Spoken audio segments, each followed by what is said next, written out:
What would you do if a complete stranger paid for your coffee, not knowing you could buy the entire coffee shop chain with your pocket change?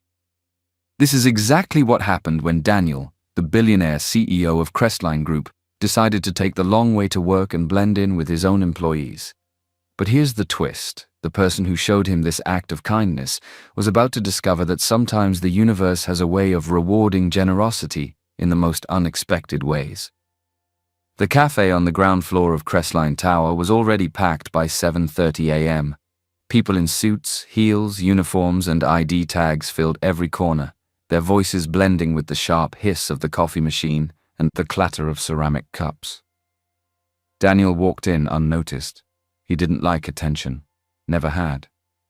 Even though he was the CEO of the entire Crestline Group, the company that owned nearly half the floors in the very building he'd just stepped into, Daniel preferred to blend in. Dressed in a simple navy blue shirt and dark trousers, he looked like any other young professional starting his day, a phone in one hand, keys in the other, no assistant, no driver, no name tag, just another face in the crowd. He moved to the end of the queue, his eyes scanning the menu even though he already knew what he wanted. No one gave him a second look, and why would they? Only administrative staff ever saw the CEO in person, and even they rarely did. Daniel mostly worked behind closed doors on the top floor, using the private elevator reserved for executives. Most employees wouldn't recognize him even if they sat next to him. Today he had taken the long way on purpose. There was something refreshing about moving unnoticed, being normal. The line moved slowly.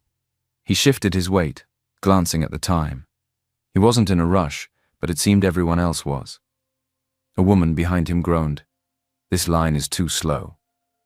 Another man added sharply, "If you don't have money, please step aside. Some of us have work to get to." A few heads turned toward Daniel, frowning, irritated. He was next at the counter, but the holdup was now on him. He stepped forward calmly. "1 cappuccino, please. Extra shot." "That'll be 1,500, the barista said with a polite smile. Daniel tapped his card. "Declined." He frowned and tried again. "Declined." Confused, he quickly checked his phone. Battery low, no notification. He reached for his other pocket, then paused. His wallet wasn't with him. He must have left it in his jacket. "Ah," he sighed under his breath. "I think I left my wallet at home." The barista glanced nervously at the long line behind him. "Should I cancel the order, sir?" he asked. Daniel hesitated, suddenly aware of the tension building behind him. "Excuse me, we don't have all day," someone snapped. "Please, either pay or move. You're wasting everybody's time," another voice barked. Daniel took a small step back. "I'm sorry," he said, trying to remain calm. "You can cancel it. It's fine." Before the barista could respond, a quiet voice spoke from behind. "I'll pay for it." Daniel turned. A young woman in a cleaner's uniform stepped forward. She held a mop in one hand, a small phone in the other. Her uniform was faded at the edges but neat and clean. Her face was calm, sincere. "You don't have to," Daniel began. "It's all right," she said gently, already tapping her phone on the payment reader. Beep. Transaction successful. The barista gave a small nod and turned to prepare the drink. Daniel stared at her, clearly taken aback. "Are you sure?" Sarah smiled faintly. "Yes. It's just coffee. If it were me, you'd probably do the same." He paused. "I really wasn't expecting this." "You looked like you needed a break more than anything," she said softly. The barista handed him the cup. He took it, then turned to Sarah again. "Thank you. I mean it."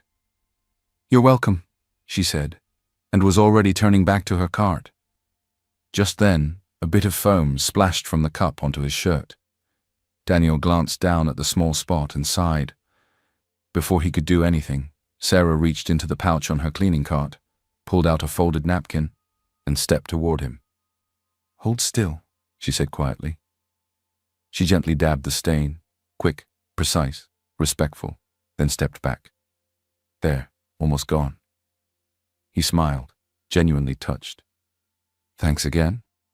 I didn't catch your name." "Sarah," she replied without hesitation.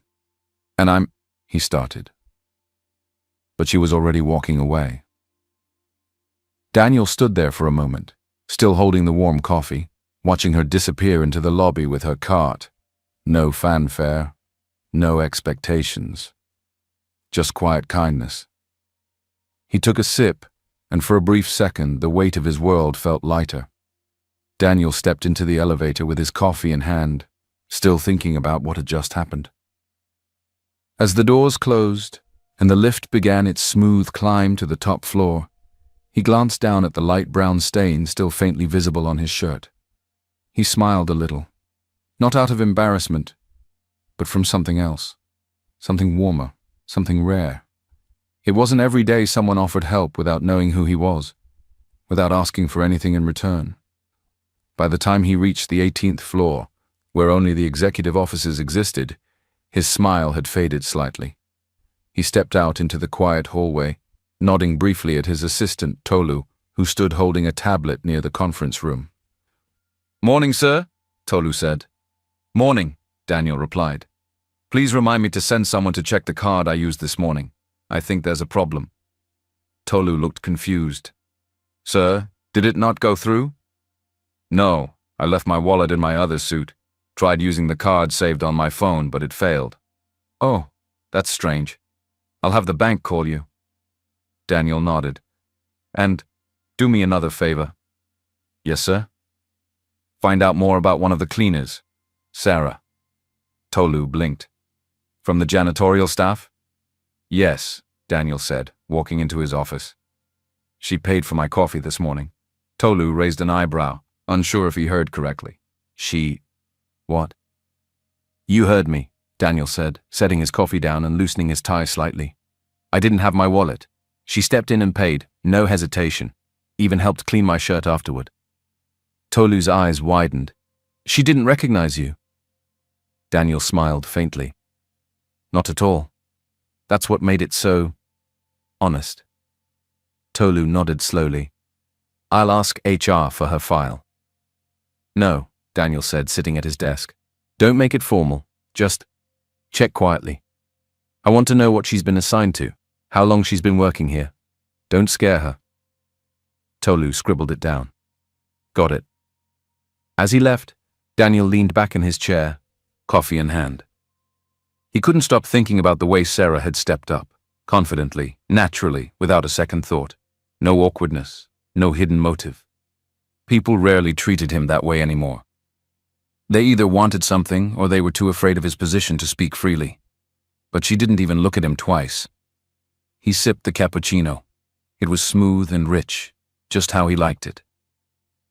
And yet, it wasn't the drink he was thinking about. It was her voice, the calm in it, the warmth, and how it cut through the noise of an ordinary morning. Sarah.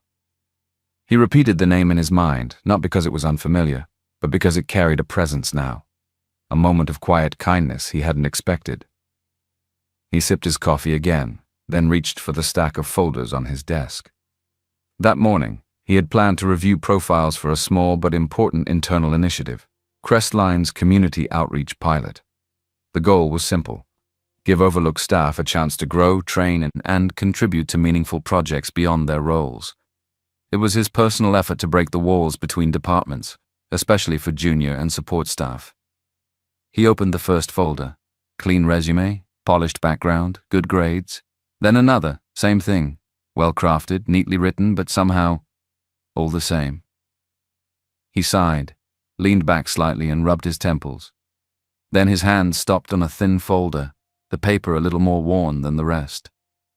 He glanced at the name at the top. Sarah James. He straightened. Daniel opened the file slowly. His eyes scanning the content, he recognized her picture immediately. The same Sarah, the kind cleaner he just met. It wasn't perfect. In fact, at first glance, it had all the red flags that HR usually filtered out automatically. Her education ended at the senior secondary level. No university. Just 1 year of a diploma program discontinued. A short cover letter, handwritten. But something about the tone caught his attention. "I've worked here for almost 3 years. I don't have a degree, but I learn fast. I believe in the power of second chances." Daniel frowned slightly. The words were simple, not flashy, but they were honest. He turned to the comments left by the selection team. Incomplete qualifications. No relevant experience. Discard. The word rejected was stamped in red across the top corner. He stared at it for a long moment. His mind drifted back to her again. How quickly she had reacted in the cafe. How she didn't flinch, didn't ask for anything. How she had stepped forward when no one else had. She didn't know he was the CEO, and she didn't care. Daniel sat quietly at his desk, the soft hum of the AC the only sound in the room. The folder with Sarah James's name was still open before him, but something felt incomplete. He wanted to know more, not as a CEO trying to check boxes, but as a man trying to understand the story behind the paper. He turned to his computer and logged into the company portal. In the employee search bar, he typed, Sarah James. Several names popped up, but only one matched the department code for janitorial services. He clicked. Her profile loaded slowly, almost like it was hesitating to be seen. There wasn't much there. A photo, simple, no makeup, a plain smile. Age 26, joined Crestline 3 years ago. Current position, floor and facilities assistant, assigned mostly to office floors 710. The basic employment details were there, but Daniel scrolled down, looking for something more personal, something real. At the bottom of the page, he found the additional comments section.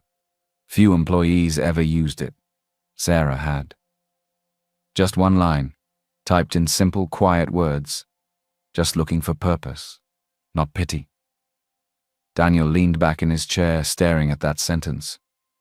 He wasn't easily moved. He'd read thousands of profiles over the years, some filled with ambition, others with praise. But this was different. It wasn't a plea, it wasn't an excuse. It was a statement, honest, stripped of performance. He looked back at the red, rejected stamp on her physical file and felt something tighten in his chest.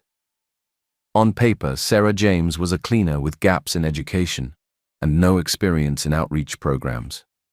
But in real life, she was the one person in a crowded cafe full of frustrated professionals who didn't look away, who acted with courage, who paid for a stranger's coffee and walked away without needing anything in return. And now he saw her again, not in uniform, not with a mop, but in this line of text that told him everything he needed to know. She didn't want charity. She wanted a chance. Daniel exhaled slowly. He couldn't let it go.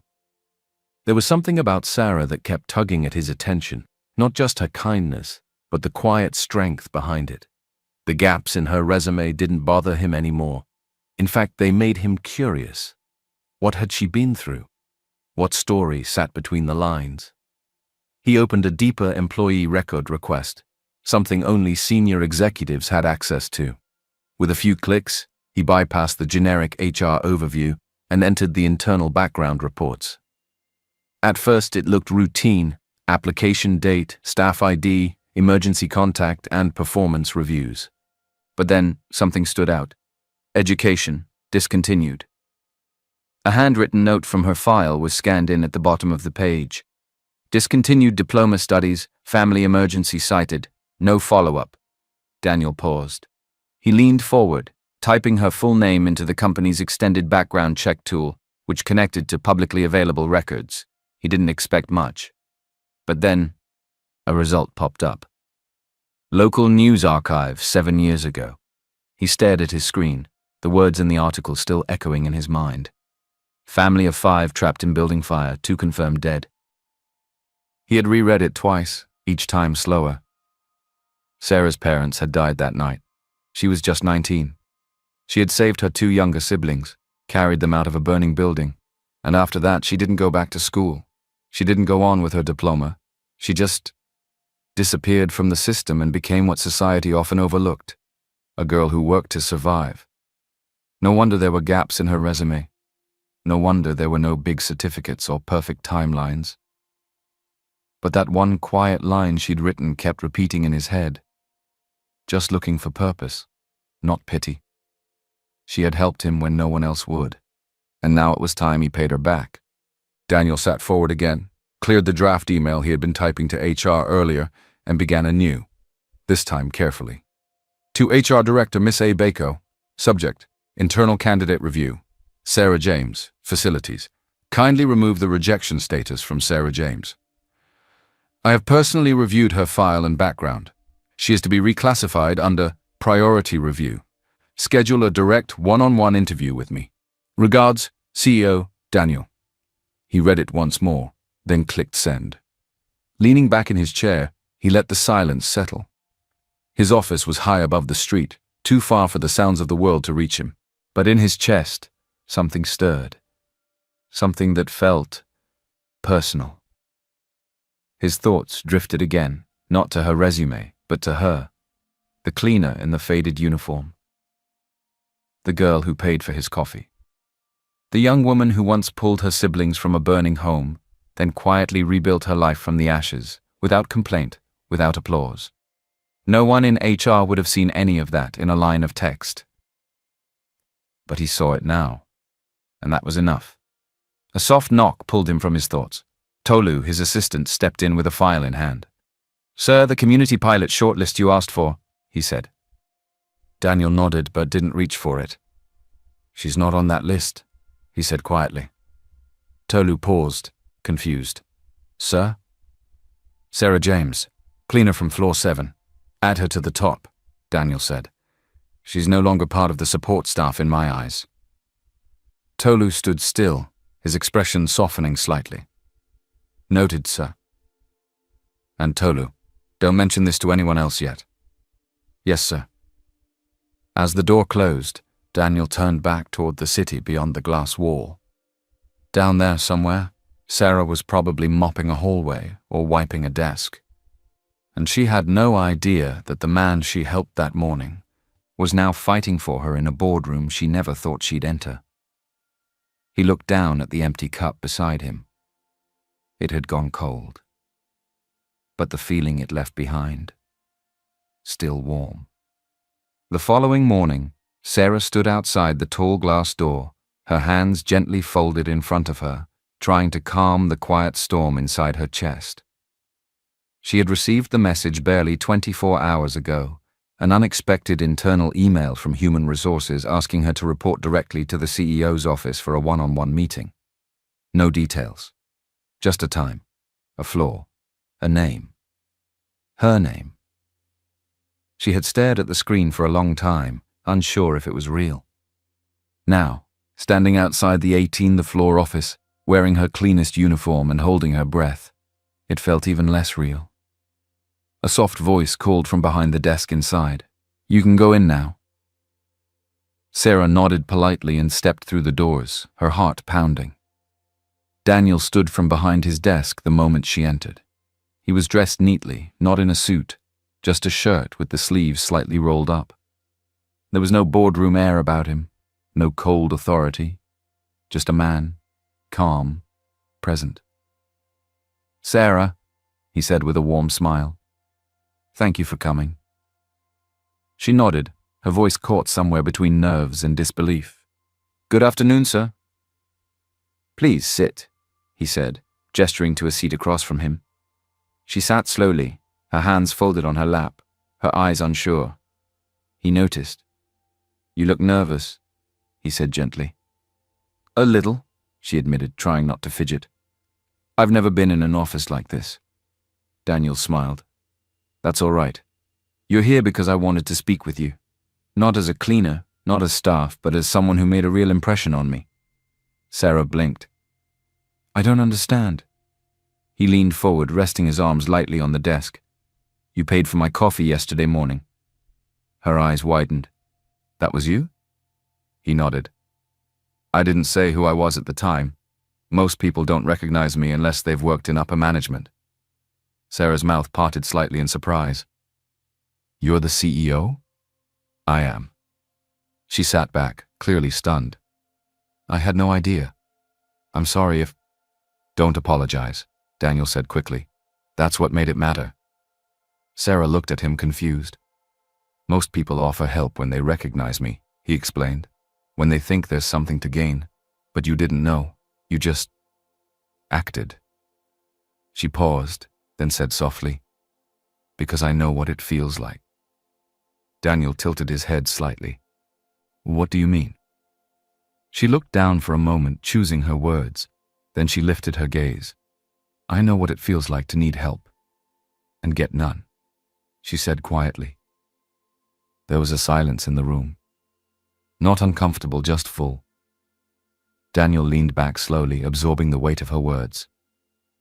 "I read your file," he said after a pause. "I know about your parents. The fire." Sarah didn't speak. She only nodded once. "You dropped everything to care for your family," he added. "You gave up school, your future, everything." She shrugged slightly, but her eyes betrayed how much it had cost her. "They needed me. There wasn't anyone else." Daniel nodded. "That's exactly why you're sitting here." She blinked again. "I don't understand. I'm starting a new internal project, one that gives people like you, the ones who never got the chance, a real shot. I want you to be part of it." Her breath caught. "Me?" "Yes, you." She looked at him uncertain. "Sir, I don't have a degree. I haven't done anything special." "You've done more than most," he said gently. "You helped a stranger when it was inconvenient, with no promise of recognition. That tells me more about who you are than any certificate ever could." For a long moment, Sarah said nothing. Then she looked at him with quiet honesty. "Why are you doing this?" Daniel smiled. "Because someone finally reminded me what real strength looks like." Sarah sat quietly, still trying to process the last few minutes. The CEO of Crestline Group, not just any man, but the same man she helped without even knowing, was now offering her something she had never dared to imagine. A way forward. Daniel reached into the drawer beside him and pulled out a plain white envelope. He slid it across the table toward her. Inside was a formal letter, an offer for a paid internship under the community outreach pilot. The position came with mentorship, weekly training sessions, and a chance to work directly with some of the department leads across the company. Sarah stared at it, hands frozen midair. She began, but her voice trailed off. She looked at him, searching for clarity. "You're offering this because I helped you?" Daniel smiled gently, shaking his head. "No," he said. "I'm offering this because I need someone like you." She blinked. Her eyes welled slightly, but she held them back. She didn't cry. She didn't beg. And he didn't pity her. There was only respect in the room. Quiet, mutual respect. "I'm not trying to repay you," Daniel added. "This isn't charity. You showed me something I've been missing in this company heart. We have people with credentials, but very few with your kind of strength." Sarah looked down at the envelope again. Her voice came out small but sure. "All right," she said softly. "I'll take it." Daniel exhaled quietly, relieved. "Good. You start next week. You'll shadow 2 teams for the first month, and I'll check in with you personally." She smiled now, shy but warm. "Okay," she said. Then she looked up at him, eyes steady. "But only if I get to pay for the next tea." Daniel laughed, leaning back in his chair. "Deal." They both stood. Sarah tucked the envelope carefully into her bag. And as Daniel walked her to the door, there was no formality, no stiff goodbye. Just 2 people who had shared something rare, a moment of kindness that had grown into something neither of them expected. As the door opened and Sarah stepped into the hallway, Daniel called after her. "Sarah?" She turned. "Thank you for not looking away." She nodded once, then smiled again. "You're welcome." And then she was gone. Sarah stepped into the 10th floor's open-plan office on Monday morning, wearing a neatly ironed blouse and modest black trousers. Her uniform was gone, but she still felt like people could see it clinging to her skin. The welcome was quiet. A few curious glances, a few murmured greetings. Most eyes didn't linger, but she felt them all the same. Daniel had arranged for her to be placed with the operations team for the first 2 weeks. She had her own desk, small, near the window, and a printed orientation schedule waiting in her email. It all looked official, professional, like she belonged. But still she felt out of place. Her hands hovered awkwardly over the keyboard. Her eyes darted from screen to file, trying to make sense of unfamiliar dashboards and unfamiliar language. Behind her, she heard the whispers begin. Isn't that the cleaner from downstairs? They said the CEO hired her personally. For what, though? Sympathy internship? She doesn't even have a proper degree. Sarah kept her head down. She didn't respond, didn't look up. She just opened the next document and started reading. At lunch, she didn't join the group at the cafe. She stayed at her desk with a water bottle and a banana, flipping through printouts and writing questions in a small notebook. When her supervisor, Ada, passed by, she looked surprised. You're still here? Yes, Sarah said. Just catching up. Ada paused. Need help with anything? Sarah hesitated, then nodded. Actually, yes. Can you explain what this part means? She said, pointing to a section of the file. Ada blinked, clearly not expecting her to ask, but slowly pulled a chair closer. That was how it began. Sarah didn't argue with the gossip. She didn't try to prove anything. She came early, stayed late, and asked questions. Genuine questions. Every hour she scribbled notes. Every night she reread what she didn't understand. The comments didn't stop. She doesn't fit in. Why is she acting like she's staff now? Let's see how long she lasts. But Sarah kept going. She was struggling, yes, but not sinking. She was learning. And no matter what they whispered behind her back, she told herself one thing every morning. You earned this seat. Now earn your place in it. 2 weeks into the internship, Sarah was still the quiet one in the room. She rarely spoke in meetings. She usually sat near the edge of the conference table, listening more than contributing, always scribbling in her notebook. Most people still overlooked her, some out of habit, others out of doubt. But she was watching, studying. One Tuesday morning, the operations team gathered in the main boardroom for a strategy session. They were reviewing current departmental costs and challenges. Charts were projected on the screen. Words like redundancy, budget caps, and resource optimization were being thrown around. Daniel joined the meeting quietly and sat at the back, listening. As the conversation circled the same problem for the third time, excessive spending on cross-department software licenses, Sarah raised her hand. It was the first time she had done that. The room went still. Ada, her supervisor, gave a small nod. Yes, Sarah? I've been reviewing the software logs and monthly reports, she said, her voice clear but careful. There are 3 departments paying for the same tool, but using it differently. We could cut down those subscriptions and just give shared access to one team, then reroute requests through them. A few people blinked. Some looked confused. But Daniel sat forward slightly. Sarah opened her laptop, her hands trembling a little as she turned it toward the room. I made a sample consolidation map. If this is applied, it could cut the cost by almost 80% without affecting output. Silence, then murmurs, then questions, real ones. How did you pull the logs? What tool did you use to track usage hours? Can you email that map to us now? Sarah answered each one, nervous but sure. Daniel didn't say anything, but his eyes never left her. By the time the meeting ended, the tone had shifted. People no longer looked at her like a charity case. They looked at her like someone with value. That afternoon, Daniel returned to his office. He was used to the silence. The high floors were always quiet, and most of the time so was he. That was the price of leadership. Long hours, heavy choices, and very little room for softness. He was unlocking his office when he noticed something new. A white ceramic mug sat on the edge of his desk, steam rising from it softly. Chamomile tea, his favorite. Beside it, a folded note written in small, neat handwriting. You look tired. The world can wait.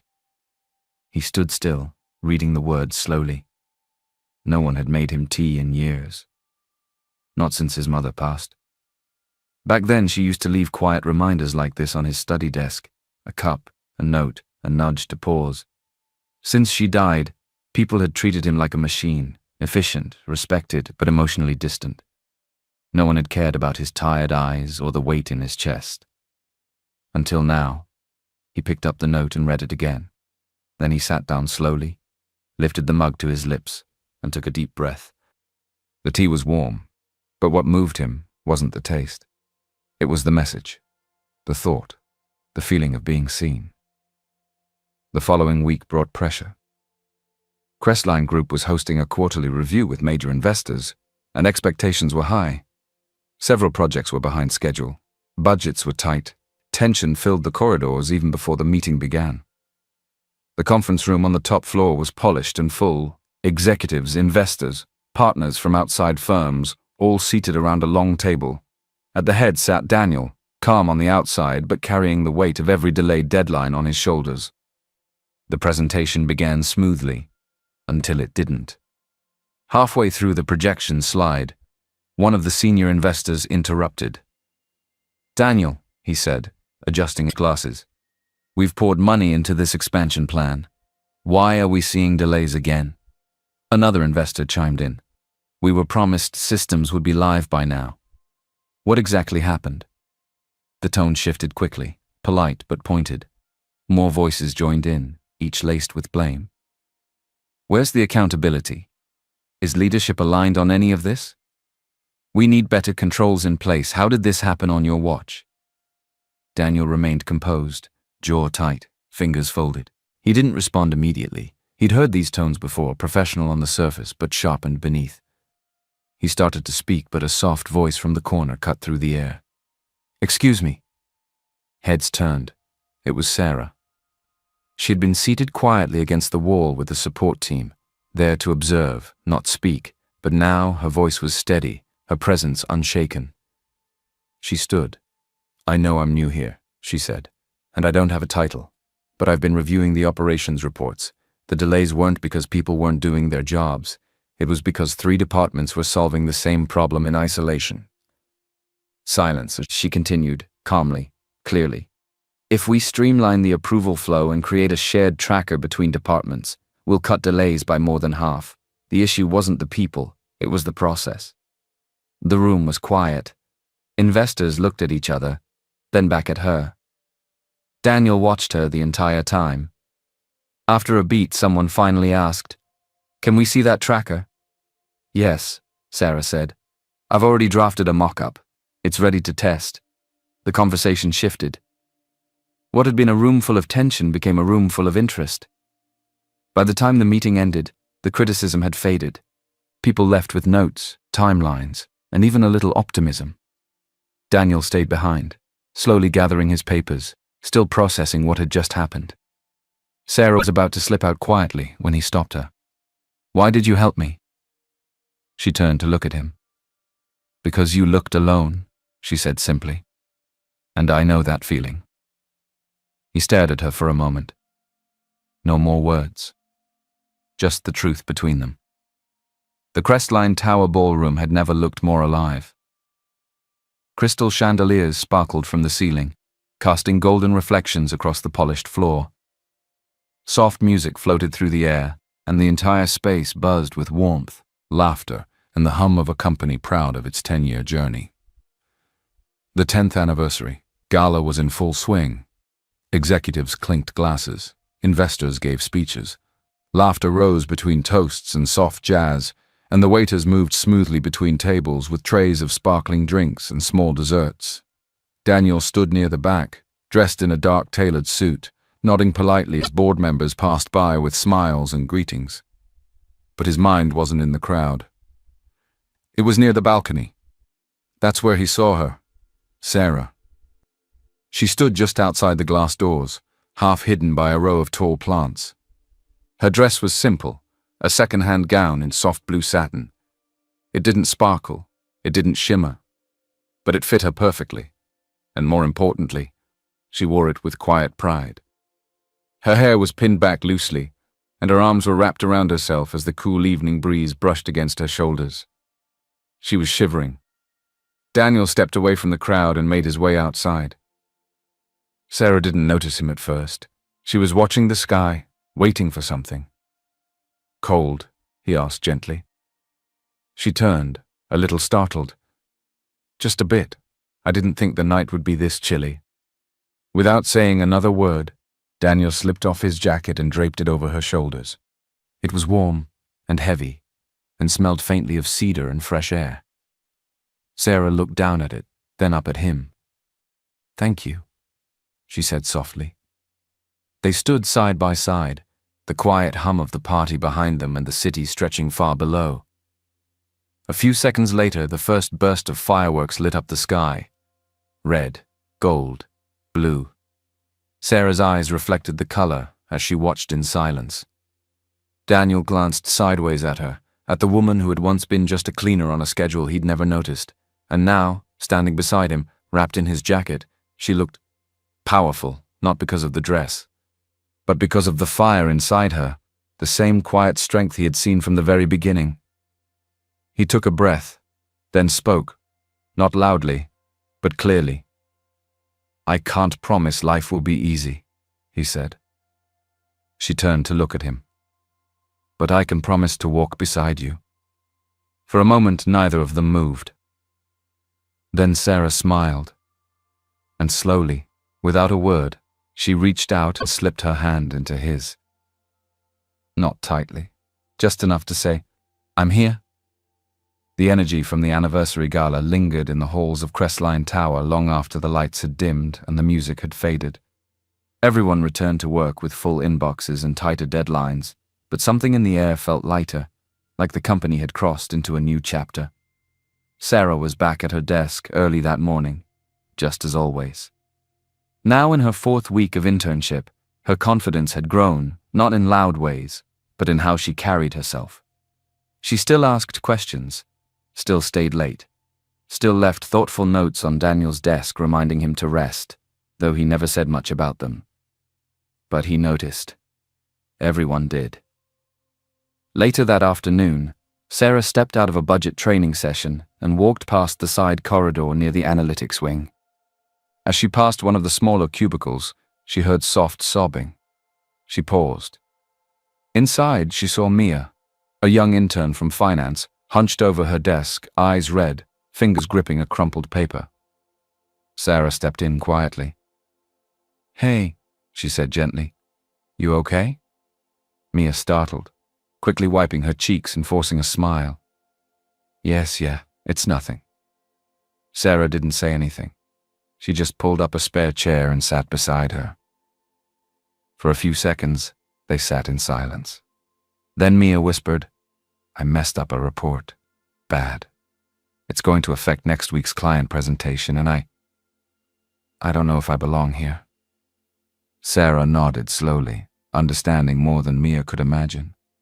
She didn't give a lecture. She didn't offer a fake pep talk. She just said softly, "If you want, I'll go over it with you." Mia looked at her startled. Sarah smiled gently. "You're not alone." Mia's shoulders dropped slightly, the weight in her chest beginning to lift. A few meters down the hallway, Daniel had just stepped out of a meeting and caught the scene through the glass. He didn't interrupt. He didn't step in. He just stood there, quietly watching as Sarah leaned over the desk, calmly showing Mia how to break down the error. There was no audience, no applause. Just leadership, the kind that shows up when no one's watching. That evening, as they walked out of the building together, Daniel finally spoke. "You lead better than most managers in this company." Sarah turned to him, surprised. "I didn't do much." He shook his head. "You did exactly what was needed." They walked a few more steps in silence. Then Daniel added softly, "You make me rethink what leadership really means." Sarah didn't reply. She didn't need to. She just smiled. The ripples of Sarah's quiet leadership didn't stop at one moment or one meeting. They kept growing. Daniel saw it everywhere now, in the questions people were beginning to ask, the way junior staff was suddenly being listened to, the way Sarah's name carried weight, not because of her position, but because of how she showed up. One morning, Daniel stood in front of the boardroom whiteboard, scribbling ideas. The phrase at the top was circled twice. The second door. It was Sarah's story that planted the idea, even if she never asked for it. A hiring initiative, not for the perfect resumes, but for those who had been left out, those with incomplete education, gaps in experience, broken timelines, people who had been told no, not because they couldn't, but because no one took the time to ask why. The second door was a second chance. By the end of the month, the program was formally launched. What started as an internal experiment quickly gained attention. Articles were written. News outlets picked it up. Other companies reached out, curious, inspired. Then came the invitation to speak at a national business forum on innovation, leadership, and hiring with empathy. Daniel didn't hesitate. That afternoon, he stood on stage beneath bright lights, a simple navy blue suit hugging his frame, the company's new logo glowing behind him on the giant screen. He scanned the crowd before beginning. Then he spoke, calm and clear. We spend so much time looking at numbers, timelines, credentials, that we forget to look at people. He paused. The second door started with someone who saw me. Not my job, not my title, just me. Backstage, Sarah stood quietly, her hands clasped in front of her. She watched him speak, not as the CEO, not even as her mentor, but as the man she once handed a cup of coffee to. Their eyes met across the distance. He didn't smile, but his gaze held something stronger, gratitude. After the event, the crowd buzzed with applause and handshakes, but Daniel slipped quietly into a hallway away from the noise. Sarah found him there. He looked at her with a soft expression. That speech, that was because of you, he said. Sarah raised an eyebrow. You stood up there on your own. Daniel shook his head slightly. You gave me a reason to. She smiled gently. You always stood tall, she said. I just reminded you to look around. He let out a breath, half a laugh, half something heavier. Then together they walked side by side toward the exit, no longer just CEO and intern, but equals. The night after the event felt different. There were no cameras, no flashing lights, no crowd. Just Daniel and Sarah walking side by side beneath the soft glow of the city's street lamps, their shadows stretching gently ahead of them. He had offered her a ride, but she said she'd rather walk. So they did. They didn't speak much. They didn't need to. Their steps led them, naturally unplanned, to the cafe at the base of Crestline Tower. The same place where it all began. It was quieter now, the evening rush long gone. A few chairs were empty, the smell of roasted beans still lingering faintly in the air. As they stepped inside, the barista at the counter looked up and froze. His eyes widened in recognition. Ah, it's the two of you, he said with a grin. Let me guess, forgot your wallet again, sir? Daniel laughed, genuinely amused. Not this time. Sarah smirked, nudging him gently with her elbow. Even if he did, I'd still cover it. They placed their order, a cappuccino for him, warm ginger tea for her, and found a small table by the window. As they sat down, their hands brushed across the table. Neither moved away. Sarah smiled softly and said, This was never just about tea. Daniel looked at her, really looked at her, and for the first time in a long time, he felt something more than just success or relief. He felt peace. 2 cups sat between them. Steam rose. And from a quiet gesture in a crowded morning, a new story had been written, one of healing, growth, and connection. Because sometimes, the softest moments leave the deepest mark. And sometimes, a cleaner, once overlooked, becomes someone unforgettable, just by choosing kindness. Thank you for watching. If this story moved you, reminded you of something real, or simply made you feel, then don't forget, kindness is never wasted. To enjoy more powerful, heartwarming African stories like this, make sure to subscribe to Breeze Tales and turn on the bell so you never miss a moment that could change everything. We'll see you in the next story.